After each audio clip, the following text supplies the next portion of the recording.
y prácticamente de manera simultánea compartirles mi pantalla.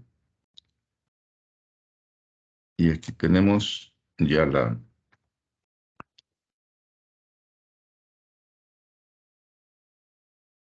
presentación del día de hoy, que habla precisamente o se refiere a los distritos de temporal tecnificado. Nada más para corroborar lo que estimo que está ocurriendo en cuanto a la composición del grupo, de dónde provienen. De los presentes, ¿podrían decirme cuántos son de la región sur-sureste del país?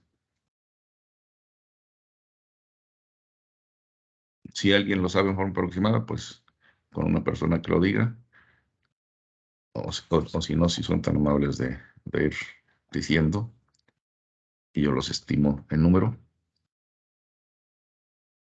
¿Me escuchan, jóvenes?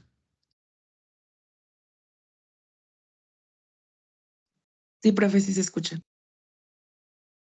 Bien.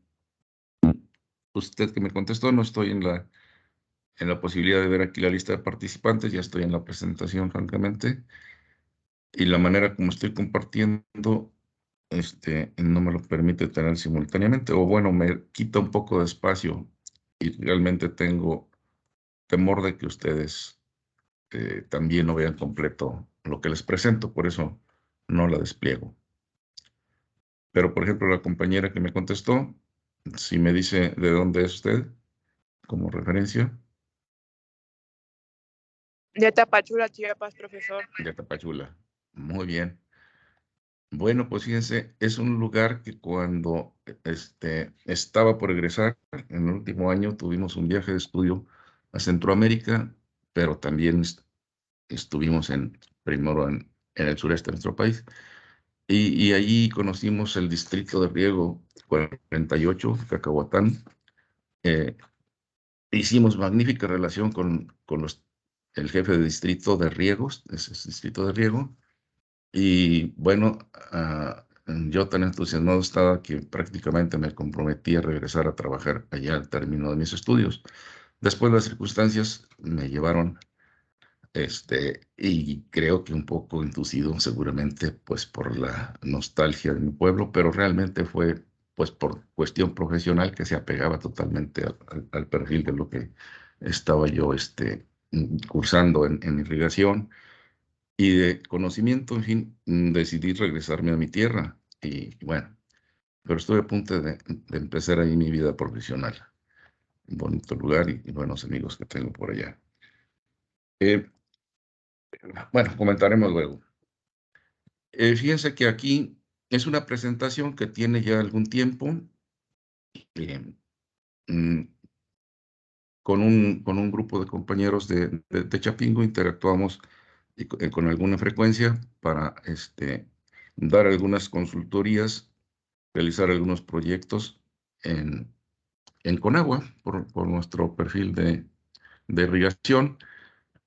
Y debo decirles que la gerencia de distritos de temporal tecnificado que aquí se indica, actualmente se fusionó con otra área que tiene que ver con el control, con, con la protección de ríos. Y bueno, está relacionado ciertamente. Y seguramente en el esfuerzo pues de no haber tanta dispersión o de minimizar el aspecto de las instancias dedicadas a áreas específicas, pues ahí se juntaron y actualmente mm, se denomina esta gerencia de protección de ríos o algo así, ¿no? Es muy reciente ese cambio, y junto con los distritos de temporal tecnificado. Y bueno, básicamente vamos a hablar del aprovechamiento del trópico húmedo y subhúmedo norte de México, y a través de esta figura que se ha ido desarrollando ya a través de varias décadas. Aquí se resumen las características del trópico húmedo, que entonces ustedes conocerán. Su viaje de estudio, entiendo, fue a Veracruz, no sé si a zonas comprendidas de este tipo. que por cierto, pues esta época es época de ciclones y ahorita se presentan los problemas. Una de las cuestiones que nos tocó tocar prácticamente como investigación fue ir a hacer algunas propuestas después del gran problema que ocasionó el stand. No sé si alguno recuerde o sea ya muy antiguo para su edad. El stand, un huracán que causó destrozos tremendos. Hubo un pueblo por ahí que pues prácticamente hubo pérdidas de vidas humanas. Eh, Ríos Huapán, entre otros, 3 están por ahí, ya está, se me escapan los nombres, son muy caudalosos y en épocas de lluvia, ustedes saben que en un trayecto relativamente corto hay un cambio de nivel grande ahí para la vertiente que va al Pacífico. Bueno, el trópico húmedo se estima en una superficie total de 46 millones de hectáreas, una superficie bastante considerable y con potencial agropecuario 7.5 millones. Básicamente las cuencas donde se localiza son el Pánuco, Papaloapan, eh, ambos tienen que ver con Veracruz, acá el Golfo Norte, acá el Golfo Centro, si no estoy mal ubicado de momento, Coatzacoalcos, Grijalva, Usumacinta y la costa de Chiapas. Es donde más hay en la costa de Chiapas. Creo que son 6 los distritos de temporal que están ahí. Y otra de las acciones que hemos hecho es la evaluación de los programas que se han realizado ahí en esos distritos. Hablo de hace, será por allá por los 90, 95, ¿no? 80, cuando mucho.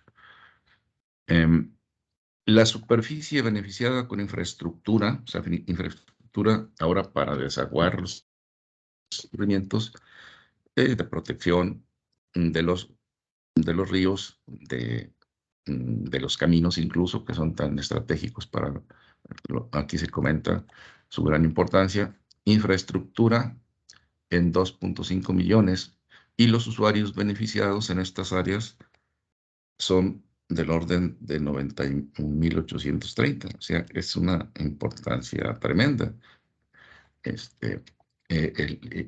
Lo que tiene esta región, hablemos del potencial también, y en características generales, que para estos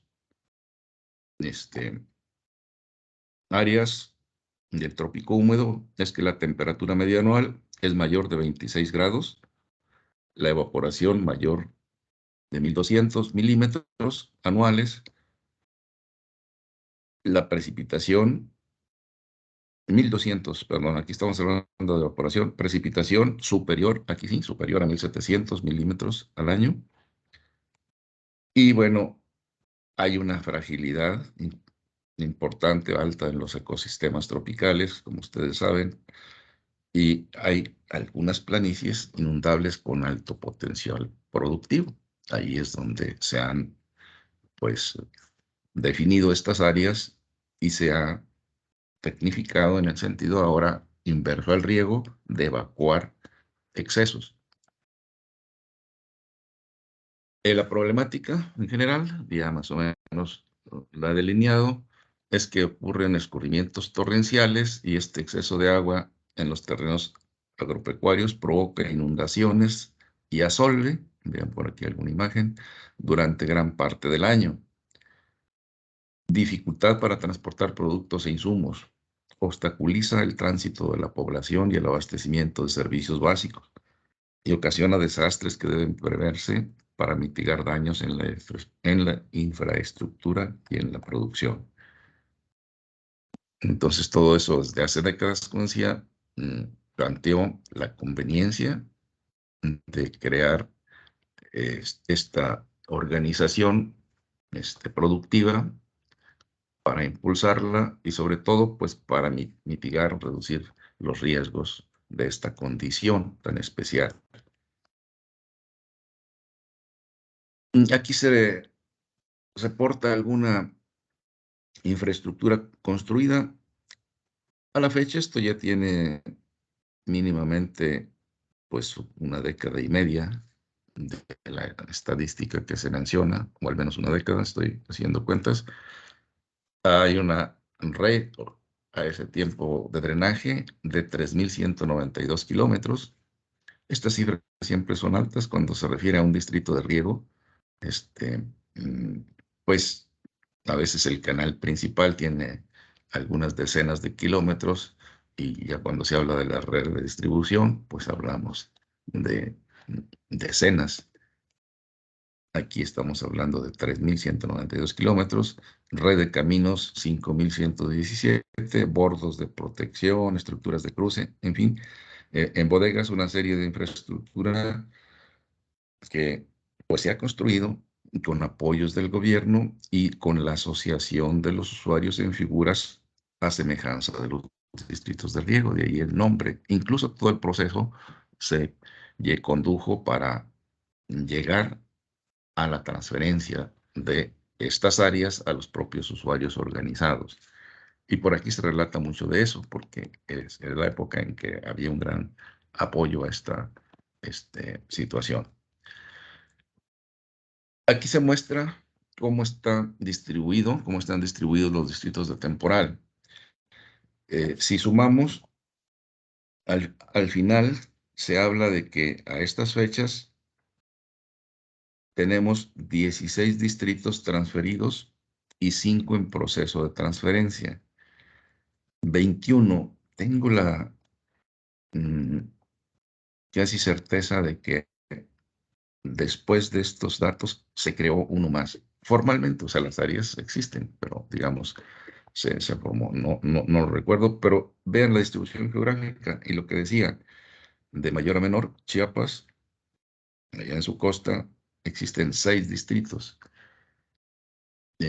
Perdón, son 5 en la costa y otro más acá, un poquito más en la parte un poco más alta.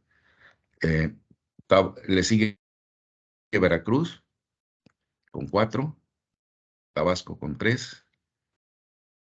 Creo que en Tabasco fue donde, y a lo mejor ya se contabilizó aquí, porque recuerdo que Tabasco tenía 2 en aquel tiempo. Campeche 2, Yucatán igual, y 1 en San Luis Potosí. Aquí se encuentra Tamaulipas, el área de San Fernando, y Nayarit. Es más, allá en esa área precisamente se cuenta con un, ya no sé si es centro regional o un poco de menor jerarquía, pero se le está dando importancia ya por parte de nuestra institución, de la universidad. Entonces, esta es la situación en cuanto a los distritos de temporal tecnificado. Aquí vienen algunos de una de las gerencias regionales. Vean, esto es sí con antelación, porque ya de gerencias se han convertido en los organismos de Cuenca. Y justamente el organismo de Cuenca, Frontera Sur, que decíamos, ¿se acuerdan? Está con sede en Tuxtla Gutiérrez. Bien, aquí tenemos de ese organismo de Cuenca, ahora deberíamos decir, la Sierra Tabasco, que es el número 1, el 02 Anapa, Tonalá en Tabasco, Acapetagua en Chiapas, las Margaritas es el 011 en Comitán, el 017 Tapachula, 018 Huixtla, 020 Margaritas, Pijijiapan, en Chiapas. Son los que están en esta anteriormente gerencia, ahora organismos Cuenca Frontera Sur.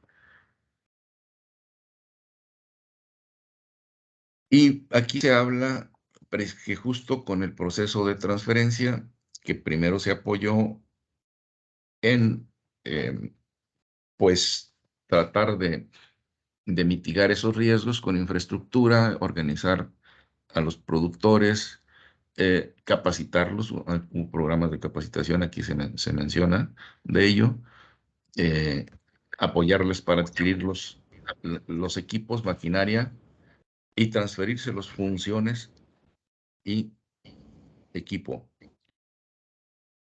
Esta es la lista de aspectos en donde se les estuvo apoyando: infraestructura hidroagrícola, maquinaria y equipo, ejecución de la conservación, la infraestructura, operación y mantenimiento de maquinaria y la administración de maquinaria y equipo. Aquí, por ejemplo, se refiere a algún evento en el Distrito 018 de Huixtla, ¿sí? Entrega, recepción de maquinaria. Aquí está de la maquinaria que se entregaba con esos programas. Y bueno, se dieron estas figuras de asociaciones civiles de usuarios para canalizar los recursos y poder y organizarse, pues para resolver la problemática. Los instrumentos que se generaron y estuvieron apoyando para la transferencia fueron el programa ATE, como se le llamaba coloquialmente, Asesoría Técnica Especializada y Capacitación de Usuarios sobre conservación normal de la infraestructura, la adquisición de maquinaria y equipo, se les apoyó para adquirir, manejo de agua y preservación de agua. Este es un programa también que tiene, pues, la intención, no sé si en alguna medida se sigue haciendo, en la preservación del recurso agua y suelo, manejo apropiado de ellos, rehabilitación de infraestructura. Y en general el propósito de los programas, aquí se ve pues algunos bordos de protección haciendo por aquí, y los propósitos era incorporar a la producción agropecuaria las áreas húmedas y subhúmedas del país, pues como objetivo general importante y prioritario, elevar el nivel de vida de los productores y de sus familias, aprovechar eficientemente los recursos agua, suelo y obra por los productores y preservar al máximo el medio ambiente y equilibrio ecológico. En el proceso de capacitación y de apoyos, induciendo a la transferencia, fue lograr la participación consciente y decidida de los productores en la conservación y administración de la infraestructura y maquinaria y en la preservación de los recursos naturales. Y estaba también en el pues, objetivo gubernamental formar productores con mentalidad de autogestión, empresarialidad y preservación del medio ambiente para obtener una producción agropecuaria sostenida. Aquí se refiere en qué consistía este programa de asistencia técnica especializada y capacitación, el ATE. Aquí se crearon la figura de unidades de cooperación tecnológica que la CONAGUA contrataba y estaban atendiendo la problemática de capacitación y asistencia técnica especializada a estas áreas, con todas estas componentes, digamos, o acciones. Ahí se ven algunas imágenes de, pues, de esas acciones y de esa época también.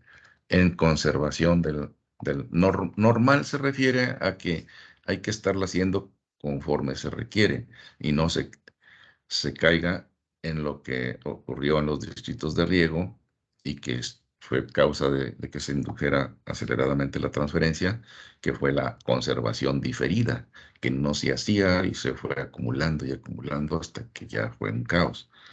Aquí se ve que andan participando los usuarios, los productores organizados también en algunas de las acciones, que era parte de los programas, y la adquisición de maquinaria y equipo, pues para la conservación, tanto de las áreas para protección, en fin, aquí se ven algunas imágenes. El programa de MAPS, de manejo de agua y preservación de suelos, aquí se proporciona bajo ese esquema asesoría técnica a los usuarios a través de instituciones de investigación. Aquí en alguna ocasión participamos.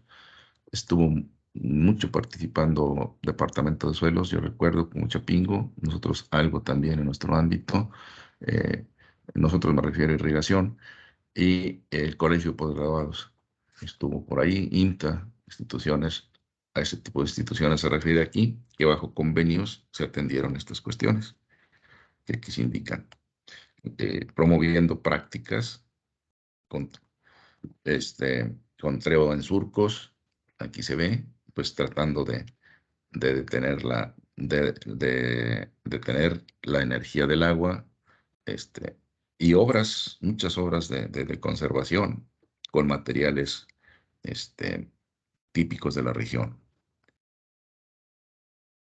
La rehabilitación de infraestructura se estuvo también llevando a cabo. Y bueno, aquí hay algunos datos de producción agropecuaria. ¿Te refieres a esas épocas? Probablemente esto hasta se haya mejorado, ¿verdad? En granos básicos, pues miren, 1.647.250 toneladas de producción, hortalizas, frutales, cultivos industriales, oleaginosos, carne, otros productos pecuarios. Aquí se indican, se dan algunas cifras, pues, relevantes. Y creo es la última lámina. Esta era la perspectiva que se tenía. ¿Cómo está la situación? No lo sé, la verdad. Quizás ustedes que estén en esa área o regresen ahí en los periodos intersemestrales, pero en el caso que es un indicador en el aspecto de la transferencia, las llamadas cuotas de autosuficiencia, es lo que los usuarios ponen de su parte para contribuir pues al mantenimiento de todo pues patrimonio que se ha estado haciendo de manera conjunta con el gobierno federal, en muchos casos casi al 100%, o en un alto porcentaje por el gobierno federal. Y bueno, de 1995, que era esa cuota del orden del 10%, iba incrementándose así rápidamente. 5 años después ya era casi el 30%, en 2006 el 60%, ya pasó el 50%, ya pasó. En 2012 al 90%. Bueno, esto aquí es donde seguramente esto ya era proyección. O sea, estamos hablando aquí como en 2010 de estas estadísticas, seguramente. Y pues esta era la perspectiva. ¿Se habrá logrado? Yo lo dudo, la verdad. Pero, ¿por qué? Porque siempre surgen problemas y ya cuando está en una situación eh, avanzada, pues suelen ocurrir algunas cuestiones. Pero de que se ha atendido en décadas pasadas, seguramente ahorita se está retomando. Realmente en este sexenio se ha declarado y se está actuando en consecuencia de atender prioritariamente estas áreas. Eso lo sabemos y seguramente ustedes lo habrán o lo estén palpando allá en sus estancias en la región.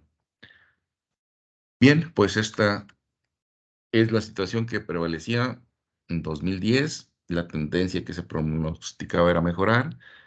Seguramente hubo por ahí algún rezago, pero con este sexenio en particular sabemos y estamos escuchando noticias de que se está atendiendo al menos mejor que los periodos inmediatos anteriores.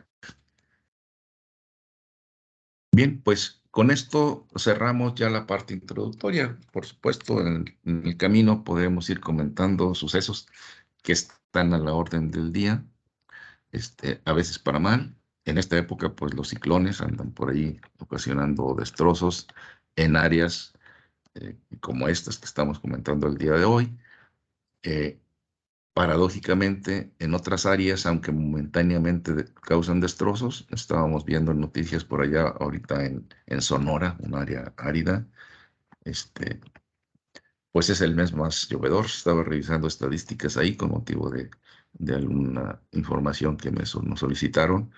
Ahora, en la atención que se está dando también a una área de Sonora, la parte del distrito de riego 018 de los pueblos, del pueblo Yaqui, y, y pues hubo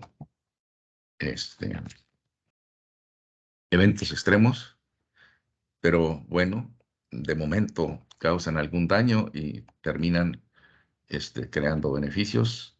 Se estaba diciendo en las noticias que las presas que abastecen ahí el área de la capital de Hermosillo, pues se tuvo aportaciones importantes durante este tiempo. Y bueno, así es los sucesos en el país. En algún lugar hay sequía, en otro hay excesos. A veces son tantos los excesos que llegan también hasta las partes áridas. De momento causan destrozos, pero llevan consigo también, pues, proveerse de agua para el futuro. Y ahora ya voy a regresar a lo que es un primer tema de la unidad 2, que es básico y que sí, con seguridad, ustedes tienen antecedentes y va a ser un repaso muy, muy rápido,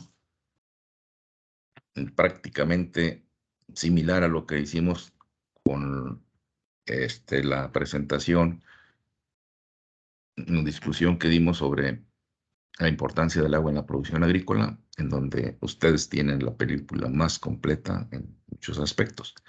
Pero el contexto es importante y sobre todo también detectar quizás algunas cuestiones para dónde orientar este tema y complementar lo que haya quedado por ahí pendiente y sobre todo orientarlo a nuestra finalidad, que es el riego agrícola. Pues hablemos de las características del suelo relacionadas con el riego específicamente. En la imagen se muestran algún equipo. ¿Alguno de ustedes lo reconoce?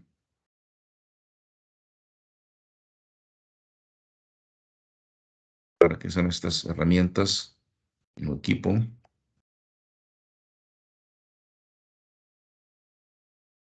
Bueno, debo de reconocer o recordar, mejor dicho, la condición muy próxima pasada de pandemia que estuvo evitando tener las prácticas, pero seguramente sí en la parte teórica estuvieron haciendo referencia a ello. Lo que yo me he percatado, y por eso lo quise referir, es que en general hay en este curso de edafología que ustedes ya llevaron, se marca mucho la acción en prácticas a nivel de laboratorio.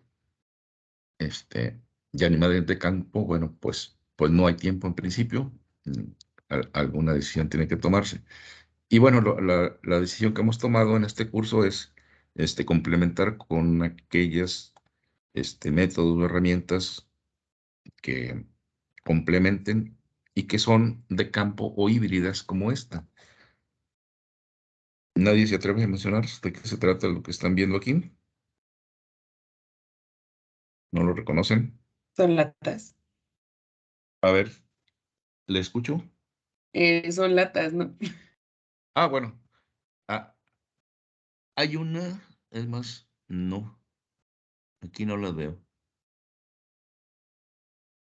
No, estos son cilindros, para muestreo.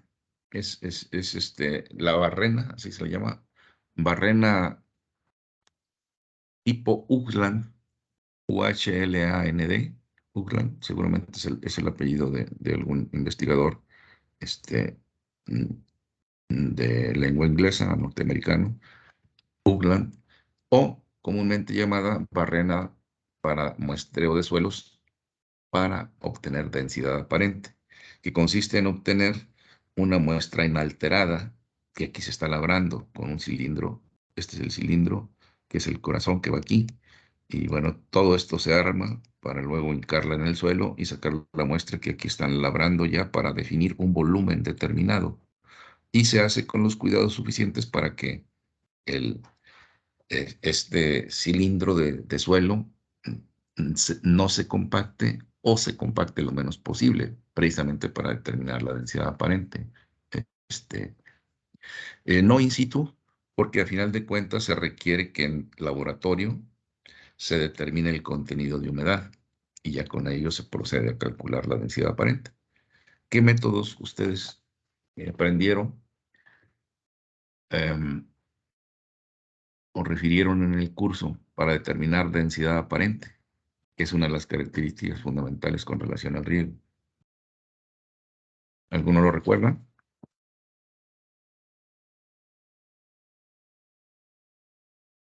Un método para determinar densidad aparente a nivel de laboratorio,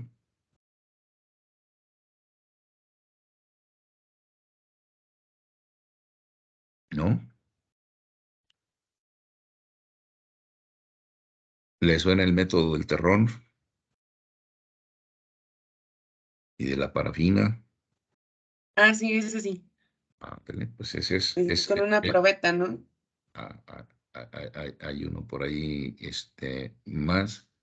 Y sí, con una probeta, porque se trata de conocer el volumen, nada más que allá el volumen, un terrón, un agregado de suelo que se utiliza para ello, se tiene que recubrir de una sustancia impermeable y muy delgada para a su vez sumergirlo en el agua y por el principio de Arquímedes conocer el volumen de esa pues masa irregular. Aquí se resuelve por conocer el volumen porque el cilindro tiene dimensiones pues conocidas y se puede calcular. Simplemente es un cilindro, altura por el área de la base y tenemos su volumen. Y allá para determinar el volumen del suelo, que se requiere el suelo en su estado natural, por eso un terrón se requiere. Y aquí pues esta muestra inalterada, como le llamamos.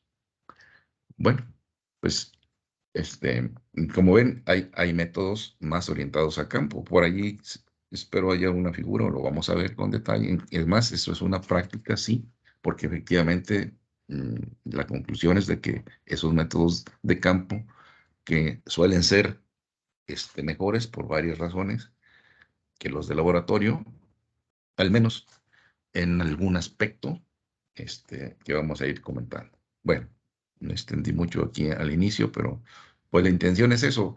No pretendo hacer una repetición con lo que ya vieron.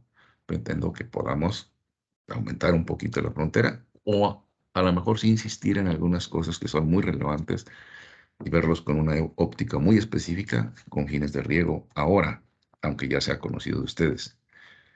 Y bueno, como vimos aquella presentación de cero prácticamente, aquí muy brevemente se resume pues con qué estamos trabajando.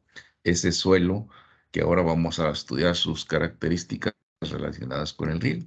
El suelo agrícola es un producto natural generado por la acción de los factores del medio ambiente. Todo eso ustedes lo vieron con mucho detalle, que era todo lo que se pasaban viendo buen tiempo del inicio del curso, cuando se impartía simultáneamente con riego, pero cuando yo empezaba con ellos, y pues no había, entonces ahí sí había repetición. Ahorita espero que no tanto, porque algo vamos a referir. Bueno, eh, se genera por la acción de factores del medio ambiente actuando sobre el material madre. Este producto natural es, en general, heterogéneo. A veces, a simple vista, pareciera homogéneo, pero cuando examinamos con detalle sus características vemos que es heterogéneo. Y cuando analizamos las características que llamamos, que tienen que ver con el agua, la retención y la circulación, son pero muy diversos, muy heterogéneos en esas propiedades. Y tiene diversidad de propiedades, entonces aquí, físicas, químicas, biológicas y mineralógicas. En su conjunto lo vieron, en la enología sí. Quizás por lo mismo de que están cubriendo todas, pues no lo pueden ver con tanta profundidad. Y ahora vamos a retomar parte de las físicas que tienen que ver con el riego, ¿sí? Y todo eso condiciona o determina su productividad. En un resumen de lo que es el suelo y del reto que representa para nosotros de conocerlo y caracterizarlo en todos estos aspectos para finalmente evaluar la productividad. Bueno, pues ese suelo que está en estado natural es todo un reto poder caracterizarlo por lo heterogéneo. Y una manera como se ha abordado, pues es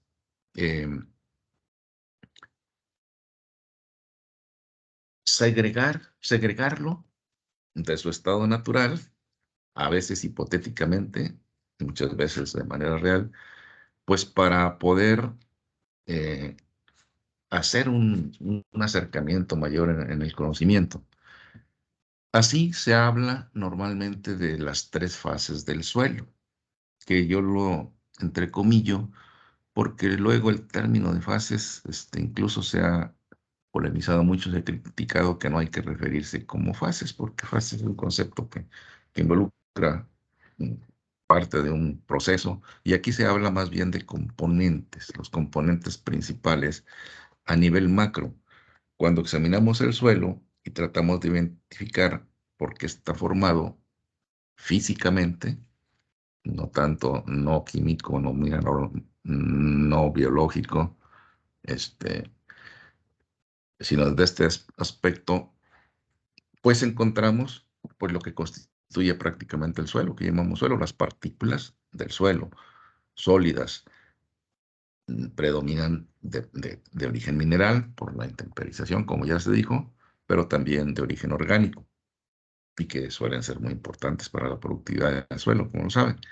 Pero hablamos en una parte de partículas sólidas, aquí le llamamos de suelo, y el espacio entre ellos, ya que pues son partículas que se arreglan y en sus espacios unas con otras por las formas caprichosas que tienen, que pueden variar y es una de las características también, pues están los poros en donde cotidianamente habrá ya sea la presencia de agua y el aire en proporciones diversas. Estas proporciones son muy dinámicas en el tiempo. Y bueno, nosotros debemos de actuar en esa proporción relativa durante el riego para mantener niveles adecuados. Entonces, conviene desde el punto de vista académico, eso me refería, de que estamos segregando y hablando de partes desde un punto de vista académico, ¿verdad?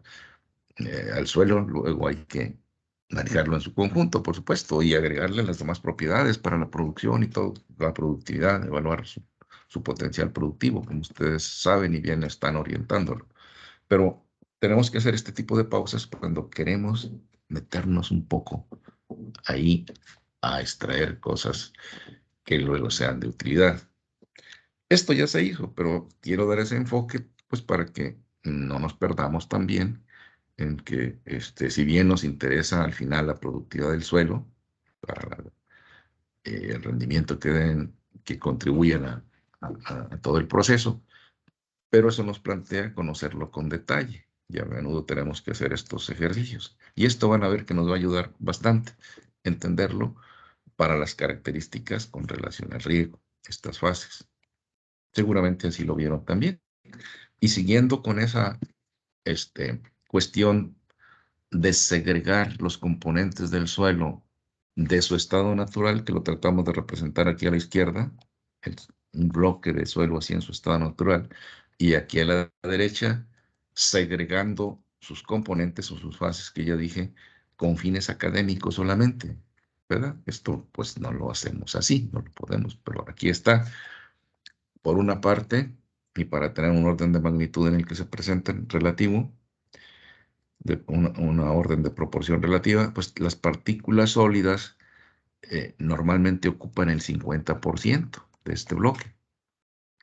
Y idealmente, y esto sería adecuado para los cultivos, que el otro 50% esté adecuadamente distribuido con agua y con aire. Muchas veces, pues por la presencia de lluvias o inmediatamente después del riego, un riego de aniego, pues se satura el suelo, todos los poros se llenan de agua. Y si no hay un drenaje apropiado, pues eso prevalece mucho tiempo y puede haber problemas, falta de aireación. Todo eso ustedes lo vieron seguramente.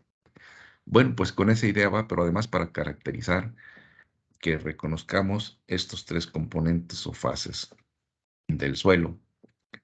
Y familiaricémonos, por favor, con esta nomenclatura, esta notación, que la vamos a usar, tratar de ser consistentes en todo el resto del curso.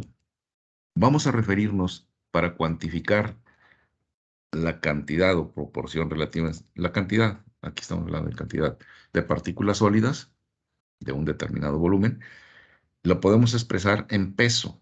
P significa peso aquí, su índice S, peso de partículas sólidas o peso del suelo, pero de las partículas.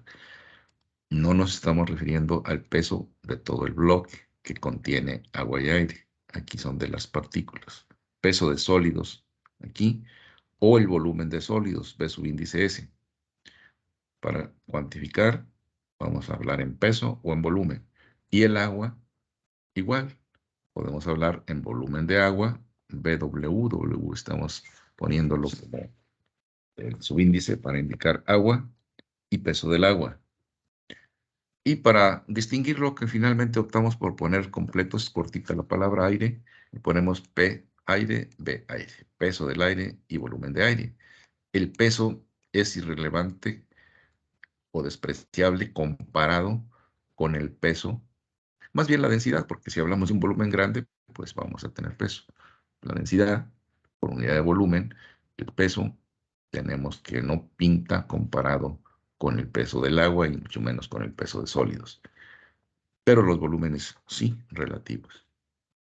Bueno, aquí está en resumen lo que vimos ahí y un poco más para quedarnos con esta notación que vamos a seguir a pie juntillas. Y esto, créanme, nos ayuda. A lo mejor ahorita les parece, pues ahí, a lo mejor hasta irrelevante, pero creo que sí vale la pena que nos vayamos, que en la medida que veamos PW en nuestro contexto, pues es peso del agua, de ese volumen de sólidos o volumen de suelo referido a los sólidos solamente, a las partículas. ¿Sí? Al volumen total, miren, BT es el volumen total, este sí es del suelo en su estado natural, que será la suma del volumen de sólidos, el volumen de agua, más el volumen de aire. Todo eso es el volumen en su estado natural. El que estaría en esa muestra de cilindro que vimos, el terrón lo tiene. Sí, claro, el terrón estará casi seco o con poca agua, pero su composición sigue siendo esta, y ya hablamos del total. Para distinguirlo, entonces repasémoslo con la idea de irnos familiarizando más y que se nos vaya quedando, porque yo no soy partidario de que uno se aprenda las cosas de machete, pero cosas como esta, aunque no queramos luego, o vemos muy pronto la conveniencia de que nos familiaricemos con ello. Y si bien la notación puede variar en los textos, en los manuales, sí, mucho de ello es más o menos común. Y cuando menos en nuestro curso vamos a ser consistentes porque esto va a ayudar a nuestra comunicación. Cuando digo volumen de agua o volumen de poros, debemos de estar muy claros a qué nos referimos. Bueno, peso de sólidos, ahí en la figura lo veíamos, volumen de sólidos, peso de agua, volumen de agua, peso de aire, volumen de aire. Esto ya lo vimos ahí, segregado con fines académicos. Y estamos agregando PSS. PSS es peso de suelo seco. Cuando tomamos una muestra, lo llevamos al laboratorio a una estufa o por algún medio práctico en campo, queremos ponerlo en el concepto de seco, entre comillas, porque siempre va a quedar algún residuo de agua. Y esto es aproximadamente igual al peso de sólidos. ¿Por qué? Porque algo de agua se queda por ahí. Pero vamos a tener un peso de suelo seco de referencia. Y de una vez les digo, es el suelo cuando se somete a secado en una estufa en laboratorio a 110 grados de perdón, sí, entre 105 y 110 grados hasta peso constante. El resultado final o el estado final de humedad o del peso de ese suelo que previamente está humedecido, le vamos a llamar peso de suelo seco. Y será una estimación del peso de sólidos, porque el remanente del agua, insisto, es mínimo. Bueno, el peso total lo vamos a asociar con el peso del suelo húmedo, como la muestra que estaba tomando ayer, pues tiene la humedad que tenía ahí en el campo. La diferencia entre PT y PSS, pues es el contenido de humedad que tiene el suelo, ¿sí? Y nosotros lo podemos conocer por diferencia de pesos en laboratorio. Entonces ya estamos entrándonos a algo muy importante, que es medir el contenido de humedad del suelo. Aquí, pues la cantidad, pero ahorita vamos a ver los conceptos relacionados, que seguramente algo vieron, pero que ahora vamos a extender aquí sí, con diferentes aristas o diferentes formas de expresar la humedad del suelo. El volumen total, que era la imagen, ya sea del cilindro cuando se ha muestreado o del primer esquema del suelo en su estado natural, que se integra por el volumen que ya decía de sólidos, el volumen de agua más el volumen de aire. El volumen de poros, que si no hay una acción agresiva para modificar, para compactar el suelo, que a veces es con los equipos pesados, ese volumen de poros, pues se mantiene y solo cambian en su interior proporcionalmente, inversamente proporcional, cantidades de agua y de aire. O sea, los poros están en un extremo saturados de agua, en otros saturados entre comillas de aire, o sea, no hay agua, y en otros una combinación intermedia. O pensemos en la razonable, de 50-50 de sus poros para agua. Y el volumen total también puede expresarse en base a que definimos el poro, volumen de agua más volumen de aire, la cantidad es la misma, no es que estemos definiendo, pero son equivalentes en cantidad. Bueno, pues si reemplazamos aquí, vemos que el volumen total es PS más BW, volumen de poros, más volumen de sólidos, ¿sí? Y bueno, tenemos aquí una forma conveniente, coherente en los componentes del suelo y que nos va a llevar a repasar, en algún caso, las características del suelo en relación al riego, que son aquellas que tienen que ver con su capacidad de almacenamiento, con su capacidad de permitir la entrada de agua o la cantidad de moverse en el suelo o de drenar del suelo. Las características hidromecánicas del suelo. Bueno, la primera característica es la porosidad. Y la porosidad, si recuerdan ustedes, no es más que el cociente entre el volumen de poros y el volumen total. O sea, es la fracción de poros contenida en un volumen de suelo. O la podemos expresar en porcentaje, forma porcentual. ¿Sí? Seguramente, pues esto sí lo vieron. Y aquí está la definición muy concisa y su expresión. Fíjense que si esto estamos poniendo en juego nuestra, este, ¿cómo le llamamos? Pues facilidad relativa de la mayoría o algunos de nosotros de manera visual, ya al ver esto y con la nomenclatura en mano, pues recordamos exactamente y de qué se trata. Y eso nos ayuda mucho porque es lo básico, es los conceptos que más adelante los vamos a manejar de ida y de regreso y de abajo hacia arriba, de todo. Están ahí para ayudarnos a entender y resolver lo que se nos está presentando. ¿Sí? O sea, así tenemos que verlo, no de una lista de formulitas que ahí las tenemos de acordeón y a veces las medio entendemos. No, primero hay que entenderlas y en el proceso de entendimiento seguramente se nos quedan aunque no queramos. Bueno, pues con esto y con este tipo de énfasis viendo los demás, pues aquí está esta característica del suelo que es muy relevante para entender cómo el suelo puede ser un almacén de agua. Pues ¿dónde lo va a almacenar? En los poros. Y su porosidad total, expresada como fracción 1%, pues es muy relevante para este fin. Aquí está un esquemita, otra vez académico. ¿Vean? Las partículas son más complejas en su forma y tamaños, pero nos ayuda a entender qué es lo fundamental aquí. Partículas del orden de 2 milímetros, de 0.05, de 0.002. Ya lo está asociando con partículas grandes, partículas medianas y pequeñas, en el que se suele categorizar a las partículas elementales del suelo, luego hay agregados muy útiles, ¿sí? Pero las partículas elementales nos permiten caracterizar su esencia.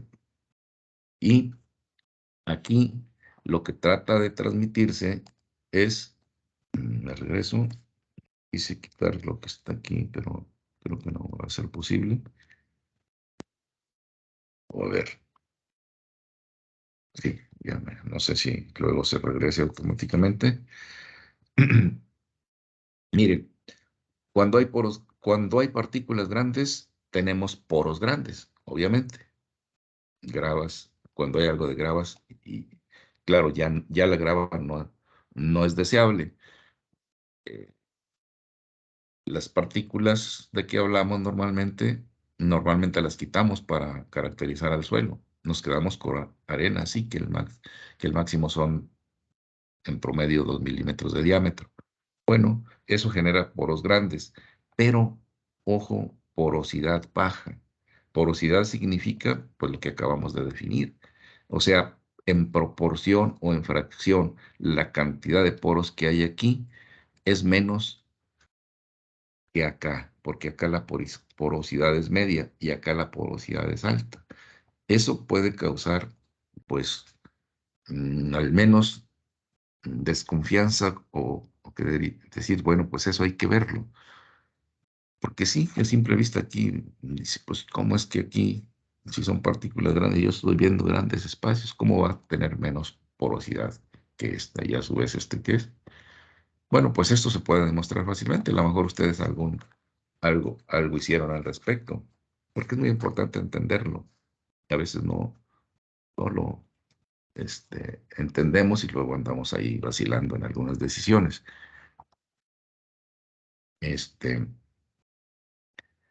¿Cómo podríamos demostrarlo, jóvenes? ¿Cómo ustedes podrían convencerse de que sí es cierto esto que estoy diciendo? O tal vez lo hicieron.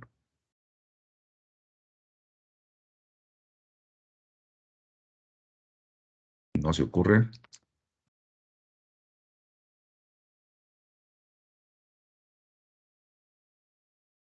Bueno, pues en la medida que tengamos, pues, una porción de suelo en una cubeta, ¿sí?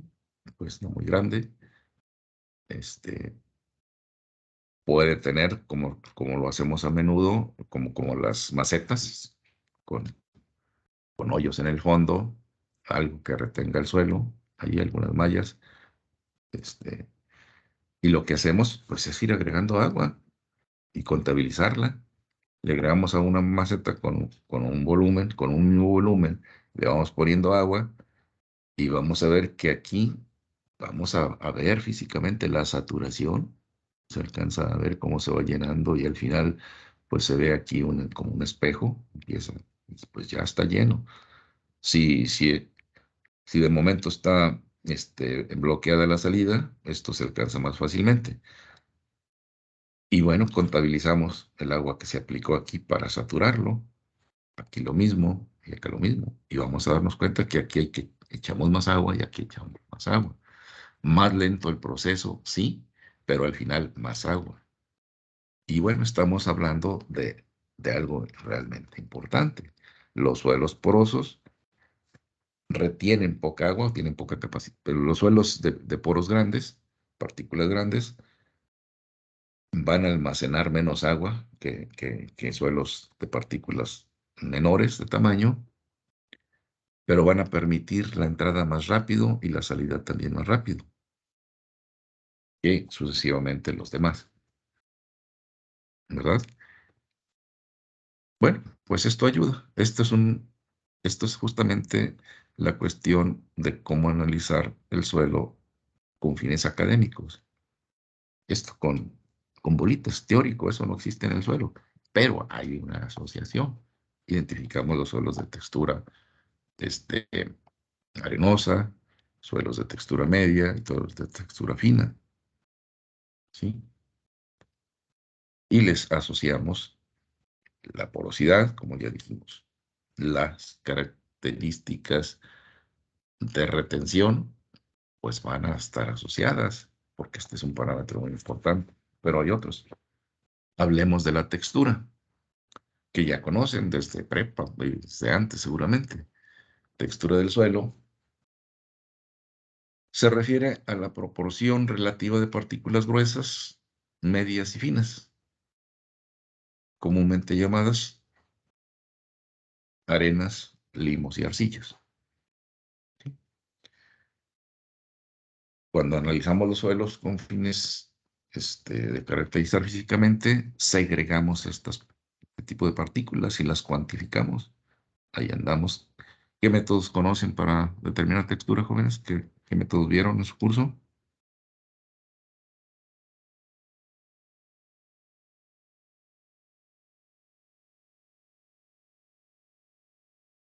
¿Están ahí?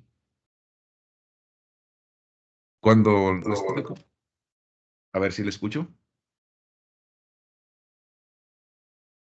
¿Alguien quiso mencionar algo por ahí? Yo, profe. Dígame.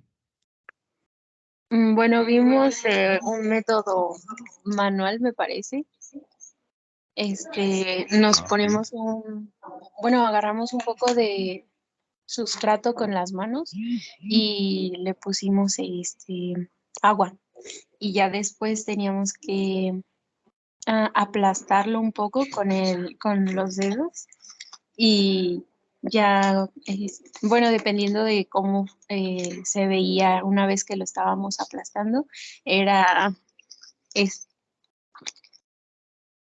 Exactamente, sí. Al tacto es la determinación de perdón, profe, ¿sí me textura. escuchó? ¿Perdón? ¿Sí me escuchó, profe? Sí, sí, sí, sí le escuché. Sí le escuché y estaba concluyendo o diciendo que es lo que se llama determinar textura al tacto.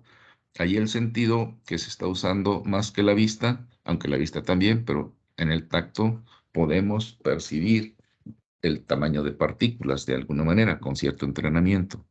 Y efectivamente, ese método, por sencillo que sea, pues se aplica en los levantamientos agrológicos. Se abren los pozos y en campo se determina y se reporta. Y es una condición importantísima de campo y otras cosas que se determinan en campo. No sé si les hablaron de la mochila pedológica con todos los instrumentos que se llevan ahí para medir muchos parámetros en el suelo en campo y tomar las muestras de los diferentes estratos para luego analizar. Típicamente me estoy refiriendo a lo que es un estudio agrológico. Y bueno, todo ello es obligatorio, o sea, obligado como parte de un curso de suelos, llámese de edafología o de otra manera, orientado en la agricultura. Sí, ese es un método de campo y que bueno, sencillo, hay que desarrollar esa, pues, ¿cómo le pueden llamar? Destreza o competencia, ¿sí? ¿Qué otro método, alguno de laboratorio?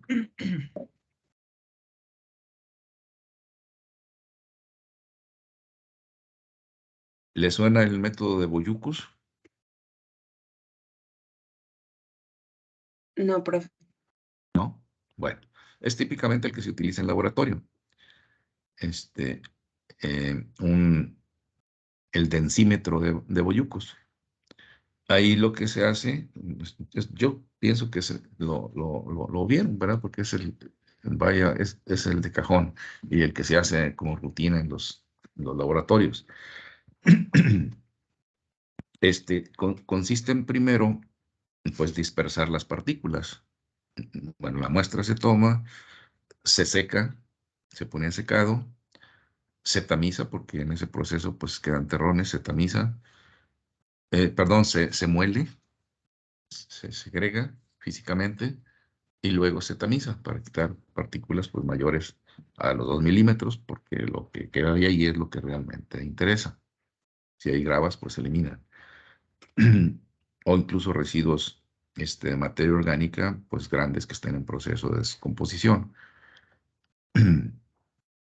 Y lo que queda luego se segrega, se separa, y para ello se utiliza un cierto reactivo de nombre común calgón, pero es una mezcla ahí de reactivos que hace que se repelan las partículas y se segreguen.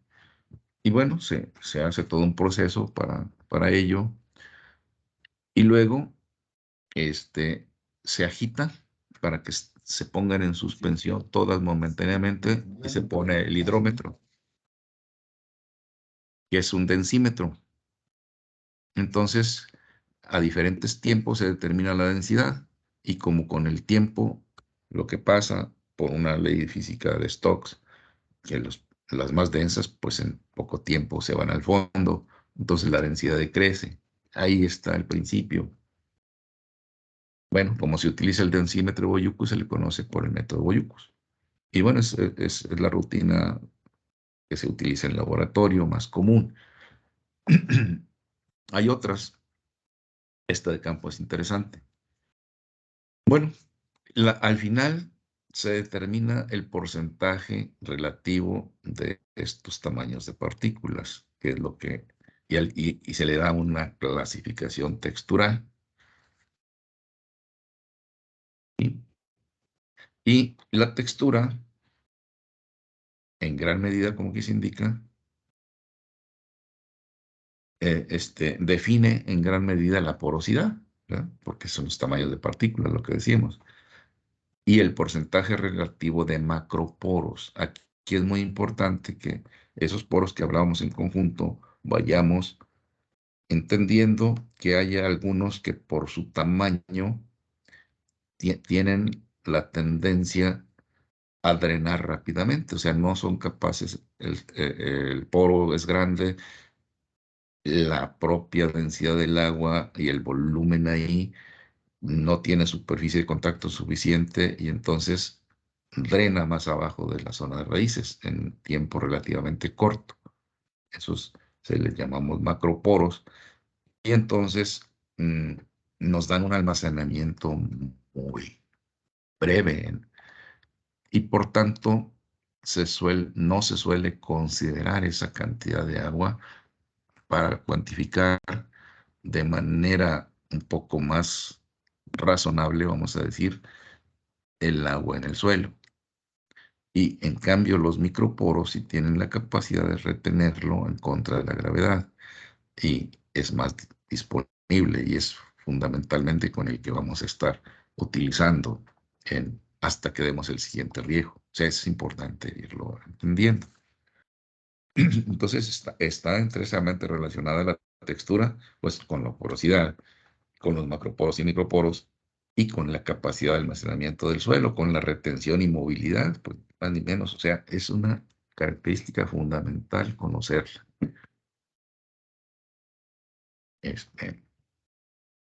Y bueno, la clasificación que ustedes seguramente vieron, hay dos sistemas. Nosotros en México usamos base del sistema americano. Las arcillas son las menores de 0.002 milímetros, 2 milésimos de milímetro o 2 micrómetros. El limo en el rango de 2 micrómetros a 5. Y la arena, bueno, el máximo 2 milímetros, como decíamos, desde 0.05 milímetros. Aquí está expresado en milímetros. Y bueno, ustedes conocen la manera de obtenerlo. No me voy a tener porque entonces sí ya sería pues repetición demasiada. Y llegamos a la densidad aparente. Bueno, estamos...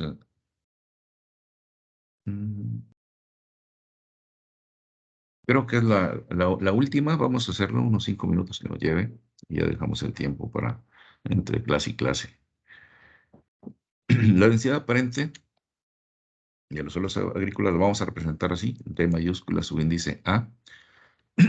Es otra característica física relevante, muy útil aquí, como ya anticipaba, para los cálculos del agua en el suelo. Recordarán ahí el cálculo de la lámina de riego, que vamos a explicar con todo detalle más adelante, y se define como el peso de suelo seco, ¿sí? Ahora sale a relucir lo que ya vimos, la nomenclatura, PS, peso de suelo seco, por unidad de volumen. Y es el volumen total, no el volumen de sólidos, no el volumen de sólidos, el volumen total, que incluye las partículas sólidas, el agua y el aire, ¿sí? Esta característica física del suelo tiene que ver con el grado de compactación del suelo y por tanto con la situación de laboreo o no laboreo. O sea, se altera un poco cuando se hacen se mueve un poquito, ¿no? Especialmente en los estratos de suelo más superficiales. Y aquí está el esquemita que ya mostrábamos al inicio, que es la barrena Ugland, como se le llama técnicamente, para determinar la densidad aparente. Cociente de peso de suelo seco. Pues, ¿qué se hace?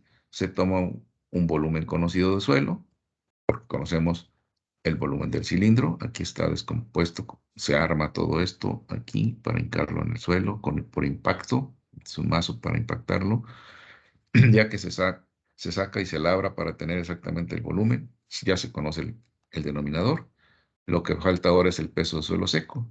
Pues lo llevamos a la estufa, esperamos la receta que dice hay que dejarlo entre 24 y 72 horas, o sea, de 1 a 3 días, ahí hasta peso constante. ¿Por qué ese rango? Bueno, porque depende del tipo de suelo. Si es arenoso, se extrae fácilmente, y si es arcilloso, tenemos que tratar más, pero hasta peso constante. Al final lo pesamos y tenemos el peso suelo seco, y esto nos da el cociente, la densidad aparente. ¿En qué unidades? Pues si expresamos en gramos el peso y el volumen total en centímetros cúbicos, pues dado el tamaño de muestra, al final lo obtenemos en gramos por centímetro cúbico, que lo podemos transformar a kilogramos por metro cúbico, que es una unidad que luego nos conviene manejar cuando hablamos ya de volúmenes grandes de suelo. Y finalmente, ya para terminar esta presentación, hablemos de las propiedades, sí, de los componentes del suelo. Y básicamente de una propiedad que es muy importante conocerla: ¿cuál es la densidad de las partículas de sólidos, que recibe tantos nombres como aquí se ve? Densidad real, densidad de sólidos o densidad específica. Pero nos referimos a la propia partícula, no al volumen total de suelo que contiene los poros. Es el peso de las partículas del suelo por unidad de volumen. volumen de partículas, no volumen del suelo total. ¿Ok? La densidad del agua, ahora del otro componente, pues el peso por unidad de volumen del agua. ¿Cuánto es, normalmente tomamos la densidad del agua, jóvenes? Es un dato que debemos de conocer y manejar. Y a menudo se usa como referencia para obtener la densidad relativa. ¿Cuánto es entonces la densidad del agua? ¿Se acuerdan? Eso es importante. Bueno, aquí lo vamos a soñar, porque lo vamos a usar en muchos lados. Nadie se anima a decir. Es otra cosa importante, jóvenes. No les dé pena equivocarse. Más, si tienen una idea, díganlo, y si no, pues se corrige. ¿No es 1000 kilogramos por metro cúbico? 1000 kilogramos por metro cúbico, sí. Esa es la densidad. Usualmente nos referimos en gramos por centímetro cúbico, y también es uno, casualmente. 1 gramo por centímetro cúbico equivale a 1000 kilogramos por metro cúbico. O 1 kilogramo por decímetro cúbico. También son las 3 unidades que se suelen usar, dependiendo, pues, si estamos hablando de volúmenes grandes o pequeños. Aunque aquí la densidad es por unidad de volumen. Vaya, lo podemos ir y venir en cualquiera de esas 3 unidades. Metros cúbicos, 1000 metros cúbicos por metro cúbico. O sea, dicho de otra manera, como un decímetro cúbico es 1 litro, pues 1 litro pesa 1 kilo. Así, agua pura, etcétera, etcétera. Pero si está algo de impureza, pues cambia mínimamente, ¿verdad? Y sí, la densidad del aire también tiene una densidad característica. Les dejo esto como tarea. Investiguen cuál es la densidad del aire para tener la densidad real. También hay un dato. ¿Alguien lo recuerda? Que se puede manejar en suelos agrícolas sin que hagamos análisis. Si es un suelo agrícola, podemos decir, ¿vale?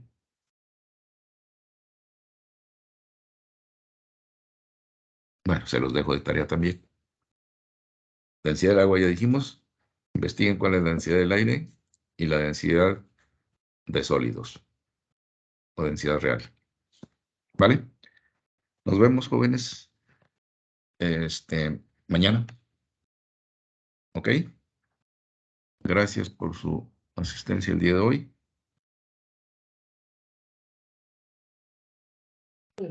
Vale, profesor, gracias.